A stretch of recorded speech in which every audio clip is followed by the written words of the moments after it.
ഉപ്പയെ മാറന്നിടല്ലേ, ഉപ്പയെ വേറുത്തിടല്ലേ.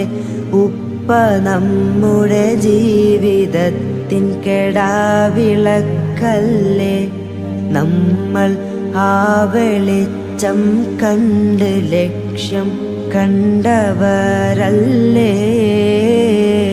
ഉള്ളുരുകിയുറക്കുണർന്നു എല്ലുമുറുകി വേല ചെയ്തു. മക്കളെ പോറ്റി വളർത്താൻ പാടുപെടുന്നു. സൂറത്തുൽ ഇസ്രാ നോക്ക്, ശ്രദ്ധയോനി മറിച്ച് നോക്ക്.